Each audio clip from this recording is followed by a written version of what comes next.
Hashtag.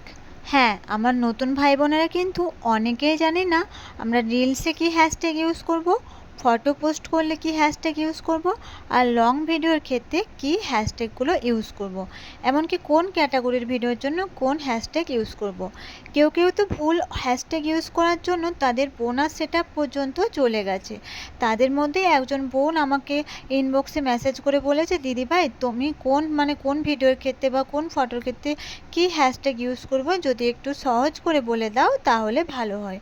তো ভাবলাম একটা ছোট্ট ভিডিও বানিয়ে বলে দিই কি না। তো হ্যাঁ, আজকে আমি সেই টপিক্সের উপর তোমাদের সঙ্গে আলোচনা করব। তো প্রথমেই বলি, হ্যালো বন্ধুরা, সবাই কেমন আছো? আশা করি যে যেখানেই আছো খুব খুব ভালো আছো। আর আমিও তোমাদের আশীর্বাদ আর ভালোবাসাতে তোমাদের ছোট্ট কুটুম্বরিকে নিয়ে মোটামুটি ভালোই আছি। আজকে আমি তোমাদেরকে হ্যাশট্যাগ সম্বন্ধে বলবো। দেখো, photo, long video, reels video সবার ক্ষেত্রে কিন্তু হ্যাশট্যাগ ব্যবহারের নিয়মগুলো আলাদা। হ্যাশট্যাগ তো আমাদেরকে ব্যবহার করতেই হবে, কারণ আমি তোমাদেরকে সবসময় বলি, একটা ভিডিওই বলো, একটা ফটোই বলো, তাতে ভিউস আসা বলো বা ভাইরাল হওয়ার বলো, সবথেকে বড় মূল মন্ত্র যেটা, সেটা হচ্ছে ক্যাপশন আর হ্যাশট্যাগ। এগুলোর উপরে কিন্তু ডিপেন্ড করে। তো আমি তোমাদেরকে বলি, প্রথমে ফটো নিয়ে যে হ্যাশট্যাগুলো ইউজ করবে। তো তুমি যদি সেলফি হিসাবে যদি তোমার ফটোটা তুলো, তাহলে অবশ্যই সেলফি, ফটো, এগুলো তুমি হচ্ছে হ্যাশট্যাগুলো দিবে। আর তোমরা যদি ব্যাক ক্যামেরায় ছবিগুলো তুলো, তাহলে photography, peak of the day বা টুডে বেস্ট ফটো চ্যালেঞ্জ, যে হ্যাশট্যাগুলো হয় না, ওইগুলো তোমরা ব্যবহার করবে। আমি তোমাদের পাশে দিয়ে দিলাম। আর দেখো, এরপর তোমরা রিলস ভিডিওর ক্ষেত্রে কী করবে। দেখো, রিলস ভিডিওর ক্ষেত্রে যে পপুলার হ্যাশট্যাগুলো আছে, যেমন ফর ইউ পেজ, কিংবা রিলস চ্যালেঞ্জ, ভাইরাল চ্যালেঞ্জ, এই হ্যাশট্যাগুলো ব্যবহার করবে, ঠিক আছে। আর সাথে তোমরা এরপর কী করবে, যে তোমরা যে ভিডিওটা তৈরি করছো সেই ভিডিও রিলেটেড হ্যাশট্যাগুলো ইউজ করবে। লং ভিডিওর ক্ষেত্রে তোমরা যদি টিপস ভিডিও করো, তাহলে আমার মতো তাহলে টিপস ভিডিও, ফেসবুক টিপস, এগুলো দেবে। আর সাথে অন্যান্যগুলো যেগুলো পপুলার বা ভিডিও, সেগুলো দেবে।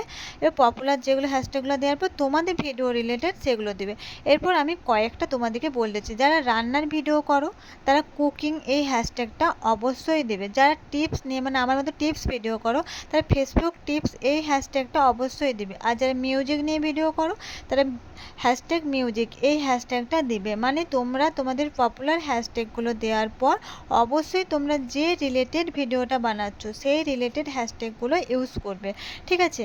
তো তোমরা যেভাবে ভিডিও, কারণ হচ্ছে তোমাদের যে হ্যাশট্যাগুলো ওই ইউজ করার পরে তোমরা ধরো যে ভিডিও রিলেটেড হ্যাশট্যাগুলো ইউজ করছো না, সেগুলো কিন্তু যারা এই ধরনের ভিডিওগুলো দেখতে পছন্দ করে তাড়াতাড়ি তাদের কাছে পৌঁছে দেবে। এরপর তোমরা যদি ভুল হ্যাশট্যাগ ব্যবহার করো, তাহলে কি তাদের কাছে পৌঁছবে না, তাই না। ধরো আমি দেখতে পছন্দ করি টিপস ভিডিও, আমার কাছে এসছে মিউজিক ভিডিও, আমি কি দেখবো? আমি স্কিপ করে চলে যাবো, এতে করে তোমার কিন্তু রিচ ডাউন হয়ে যাবে, তাই না। আবার আমি দেখতে ভিডিও পছন্দ করছি মিউজিক ভিডিও, আমার কাছে বারবার আসছে টিপস ভিডিও, তো তখনও আমি স্কিপ করে যাব, তখনও তোমার ক্ষতি হয়ে যাবে। তাই যে রিলেটেড তুমি হচ্ছে হ্যাশট্যাগুলো ব্যবহার করো, তুমি যে রিলেটেড ভিডিও তৈরি করছো সেই রিলেটেড হ্যাশট্যাগুলো ব্যবহার করো। তাই আমার কাছে যখন আমার পছন্দের ভিডিও আসবে, আমি নিশ্চয়ই সেটাই দেখবো। তো এটা মাথায় রেখে তোমরা সবসময় হ্যাশট্যাগুলো ইউজ করবে।